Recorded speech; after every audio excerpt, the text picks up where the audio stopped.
السلام عليكم ورحمة الله وبركاته. ازيكم يا حبيبي؟ عاملين ايه؟ يا رب تكونوا بخير. اللهم صل وسلم وبارك على سيدنا محمد وعلى اله وصحبه وسلم. النهارده يا حبيبي بقى جايبين كنافة كده، نشوف هنعمل الطريقة بتاعتها ازاي. يلا بينا نشوف الطريقة. يلا بينا نشوف هنعملها ازاي. بصوا يا حبيبي، بصوا الكنافة شكلها عامل ازاي. هنعملها كده بالقشطة، اللي هي القشطة الكدابة ديت، اللي هي الحلويات اللي احنا بنعملها كده. عملتها كذا مرة معاكم على القناة، اللي هي الحشوة بتاعتها دي. هنعمل بقى كنافة كده، وبصوا جميلة ازاي. متنسونيش بقى باللايك والشير واشتركوا في القناة. يلا بقى بنشوف كده عملناها ازاي ونشوف الطريقة.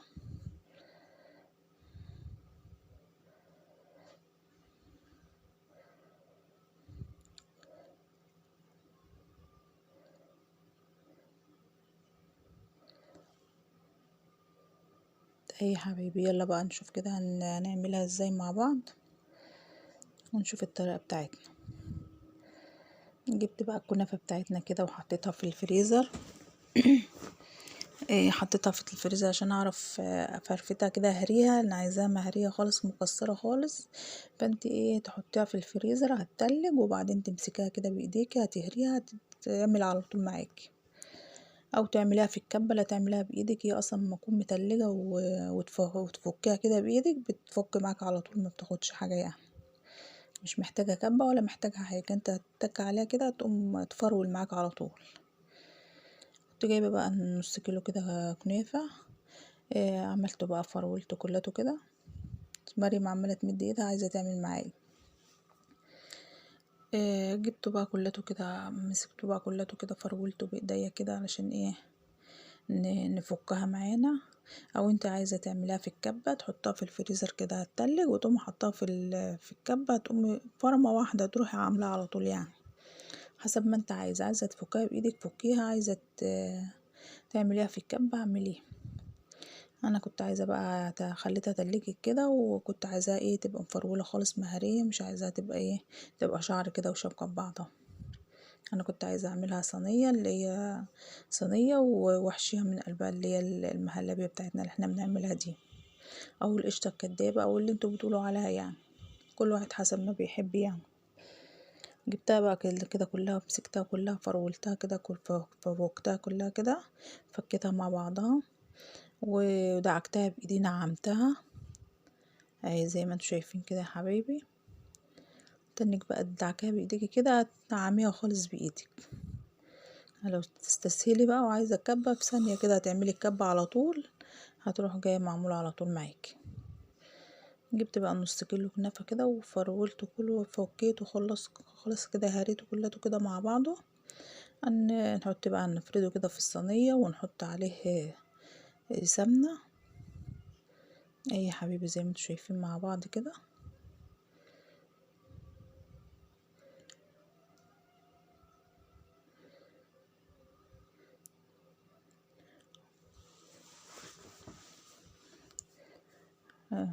اي حبيبي فرولتها كده كلها كده مع بعضنا، هي هريتها كده كلها، فكيتها خالص كده اهيت.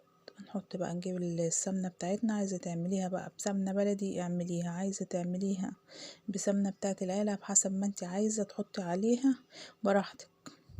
انا كان عندي زبدة صفرة، سيحتها كده وجبتها كده وبقيت ارشها كده على الكنافة، واقلبها كلها ببعضها عشان تشرب كلها من بعضها منها.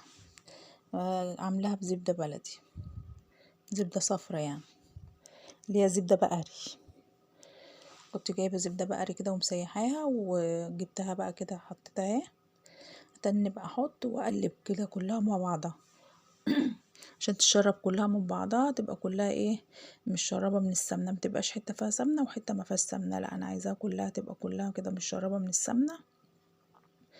نقلبها كده كلها بايدينا بقى، وحسب السمنه انت عايزه تكتري سمنه كتري. انا مبحبش اكتر قوي يعني في القانون كده، ولا كتير ولا شويه، مبحبهاش بقى يعني في المعقوله كده. نقلبها بقى كلها كده، نخليها كلها تشرب من بعضها في السمنة. اهي يا حبيبي زي ما انتوا شايفين كده. اللي وصل بقى معايا هنا ما ينسينيش بقى باللايك والشير واشترك في القناة. واللي ما يعرفنيش، انا قناة وصفات طبخ فلاحي مع ام مريم، يا ريت تشرفوني كده وتنوروني وتخشوا كده تشرفوني كده وتشوفوا قناتي. اهي يا حبيبي تقلبي بقى كلها كده وتفكيها برضو، وانت بتقلبي كده تفكي بايديك عشان تشرب كلها من السمنة، ما تبقاش حتة فيها سمنة وحتة ما فيهاش. تقلبيها كلها اهي. بصوا كلها بقى الشرابة كلها وفكت اهي، كلها بقت متشربة سمنة معانا اهي. جبت صينية بقى كده وايه وعصتها سمنة. انا مش عايزة اعوزها سمنة اللي هي سمنة سايحة، لا انا عايزة اعوزها سمنة من اللي هي ما تكونش فكة قوي، عشان تبقى الصينية فيها يعني إيه طبقة سمنة تقيلة شوية، انما سايحة هتبقى متعصة كده وخلاص. لا انا جبت السمنة وحطيتها كده دهنتها عشان تبقى مش شرابة كده، تبقى فيها طبقة سمنة كده يعني، عشان لما تيجي تقلبي الكنافة تتقلب معاكي ما تبقاش حاجة خفيفة يعني. وجبت الكنافة بقى كده ايه وفردتها كده في الصينية زي ما انتوا شايفين كده يا حبيبي. هتفردي وتداري بقى، ما تخليش الصينية فيها حتة باينة، تسوي الصينية كلها كده بسوا بعضها علشان ما يبقاش فيها حتة سمنة، ما تبقاش فيها حتة باينة، وتقلي تحت وتخففي فوق، بس اهم حاجة تحت عشان لما تيجي تحطي الحشوة بتاعتنا ما تنزلش تبقى تفك ولا تسيح وتلزق في الصينية. فانت لازم تحطي كنافة من تحت كتير، تتقلي تحت، انما فوق خفيفي براحتك زي ما انت عايزة. انت تحطي من فوق كتير وتقلي معاكي وتبططيها كده كلها ببعضها عشان تتقل كده في الصينية، وتداري الصينية خالص ما يبقاش فيها فراغات ينزل منها الحشوة بتاعتنا اللي احنا هنحطها. اهو يا حبيبي زي ما انتوا شايفين كده. عايزة تتكي عليها بطبق، عايزة تتكي عليها بكوباية براحتك، بس انا عملتها كده بايدي، داريتها كلها كده مع بعضها بايديا، سديت كل الفراغات اللي فيها اهي. بتقل برضو زي ما انت تتقلي علشان تبقى الحشوة تبقى ثابتة معاكي، ما تجيش تقلبي صينية الكنافة تقوم جاية تبقى لازقة في الصينية اللي الحشوة بتاعتنا لزقت في الصينية، لا انت تتقلي وتعملي حرف في الصينية كمان، يعني تقلي وتعملي حرف في الصينية علشان لما تيجي تحطي الحشوة ما تلزقش برضو في الحرف بتاع الصينية. اهي يا حبيبي عايزة تتكي عليها بطبق تكي برضو براحتك، او بكوباية، او حسب ما انت عايزة تتكي عليها كده جامد علشان تبقى شابكة كده كلها ببعضها وتبقى الفراغات كلها مسدودة مقفولة. وتحطي حرف برضو، تعملي حرف كده للصينية عشان الحشوة ما تلزقش في الحروف. ده يا حبيبي زي ما انتوا شايفين كده. اهي تسد الفراغات كلها كده وتقفليها.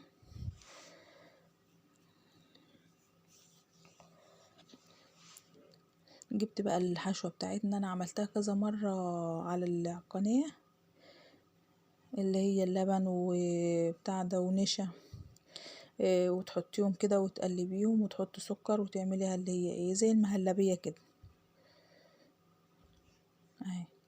وانا مش عايزاها ولا تقيلة قوي ولا خفيفة، وعايزاها في المعقول كده عشان لما افردها في الصينية تبقى كده كويس. بتجيبي اللبن وتحطي عليه المعلقتين النشا، وتحطي عليهم حتة قشطة براحتك، عايزة تحطي قشطة حطي، مش عايزة تحطي ما تحطيش. وتقومي جايه حاطة معلقتين انت تحطي النشا واللبن والسكر، مكتري السكر قوي عشان الكنافة هتسقيها شربات، فانت ما تكتريش قوي في الكنافة في السكر بتاع المهلبية، تحطي بس معلقتين كده وخلاص، يعني تخليها دلعة برضو عشان انت كده كده هتسقي الكنافة شربات، فانت ما تكتريش في السكر بتاع المهلبية، وتخليها بالسمك زي ما انت شايفاه كده، السمك ده كده كويس. وتقومي جايه فردها بقى في الصينيه كده، وتجيبي الكنافه اهي زي ما انتوا شايفين كده يا حبايبي، ما تقلهاش قوي ولا تخففيها او تخليها في المعقول كده. وتجيبي بقى كنافه وتسددي بقى عليها، تحطي عليها كده ما تتكيش عليها قوي عشان احنا لسه حاطينها سخنه. هتقفلي بقى على كده بالكنافه، طبعا الكنافه مقلبينها كلها وشربانه سمنه، فاحنا مش محتاجين ايه نحط سمنه عليها. هتقفلي بقى الصينية كلها كده بالمهلبية على المهلبية، تداري المهلبية كلها. اهم حاجة الطبقة اللي تحت لازم هي اللي تكون تقيلة، انما فوق مش مشكلة، فوق انت هتداري فوق بس تداري المهلبية بتاعتك كده وخلاص،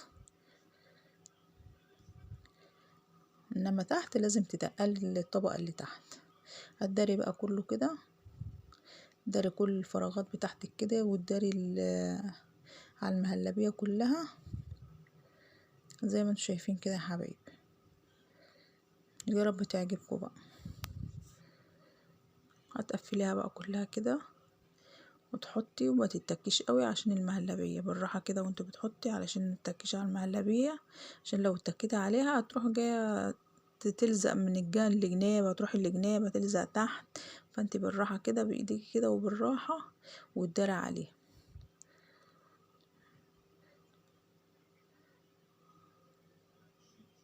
اهي. تداري بقى تسدي كل الفراغات كده وتعملي عليها كده بقى ايه، تبقى الدرج كلها كده. وتحطي بقى الكنافة حسب الكمية اللي انت عايزاها وحسب ما بتعملي. عايزة تعملي نص كيلو كنافة اعملي، عايزة تعملي الصينية ديت. انا عملت نص كيلو، الصينية دي خدت نص كيلو بس سبت منه شوية، يعني ما خدتش النص كيلو كله، خليت منه نص كيلو شوية، حطيتهم برضو سبتهم في الكيس وحطيتهم في الفريزر. اهي يا حبيبي اتك عليها كده بالراحة، ما تتكيش قوي. اهي تسويها بس بايديك كده، ما تتكيش قوي علشان ايه، علشان ما تتكيش على المهلبية تلزق منك او تيجي في قلب الصينية ولا اي حاجة. وحسب ما انت عايزة بقى، عايزة كنافة تقليها تبقى طبقة تقيلة اعملي براحتك، عايزاها تبقى خفيفة زي ما انا بحبها كده بعملها كده، براحتك برضو، كل واحد حسب ما هو عايز. حطيت بقى الكنافة كلها كده. في ناس بتحب الكنافة تبقى تقيلة شوية متبقاش خفيفة، في ناس بتحبها خفيفة ما بتقلهاش، كل واحد حسب ما هو عايز وحسب راحته وحسب ما هو متعود بقى وبيحب. يا حبيبي كده ايه، فضينا الكنافة كلها، ما نخليش حاجة في الصينية، مش هنرمي حاجة، حاجة غالية مش هنرمي حاجة، ننفض كل الكنافة كده، ما نخليش حاجة ولا نرمي حاجة في الزبالة ولا في الغسيل. يا حبيبي زي ما انتوا شايفين كده سويتها كلها، كل الصينية اتسوت اهي ببعضها، مش باين منها حاجة اهي زي ما انتوا شايفين كده. نسويها كده كلها ببعضها، اتسوت كلها اهيت، ولا اتكينا عليها ولا حاجة، بالراحة خالص كده، وتسوي الحروف وتسوي الجناب وتسويها من النص وتداري كله مع بعضه كده. وجبت بقى معلقتين سمنة كده، وقمت ايه رشهم كده على الصينية من فوق، واحطها في الفرن بقى، اولع من تحت تحمر من تحت، اولع من فوق، لا اما تولعي فوق وتحت مع بعض حسب راحتك برضو وحسب الفرن اللي عندك. فرن البوتاجاز هتولعي من تحت، وما تحمري من تحت تولعي من فوق. فرن الكهرباء ممكن تولعي الاتنين مع بعض. اي حبيبي طلعتها اهيت. وطبعا كنت عامله الشربات بقى، كلنا عارفين الشربات بيتعمل ازاي. انا بعمل السكر قد الميه وعصرة ليمون، خليه يغلي كده 5 دقايق وخلاص على كده. ما بتقلش برضو الشربات قوي ولا بخففه قوي، في المعقول كده. رشيت كل الشربات عليها اهوت، اسقيها بقى كلها كده، ترش الشربات، بتشرب الشربات على طول في ثانية في ساعتها على طول. اي حبيبي زي ما انتوا شايفين كده اسقيها بقى الشربات كله، وانا لسه مطلعاه من الفرن والشربات بتاعنا بارد والكنافة سخنة. رشيت كل الشربات عليها كده ايه، شربت كل الشربات. هنقلبها بقى مع بعض كده، هنجيب طبق بقى كده ونقلبها ونقطعها بقى، وتشوفوا ايه الكنافة بتاعتنا النهاردة. يا رب تعجبكم.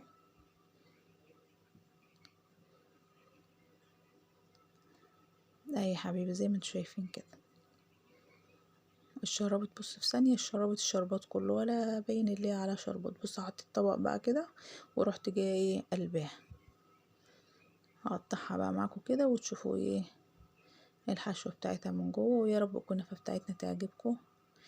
ما تنسونيش بقى باللايك والشير.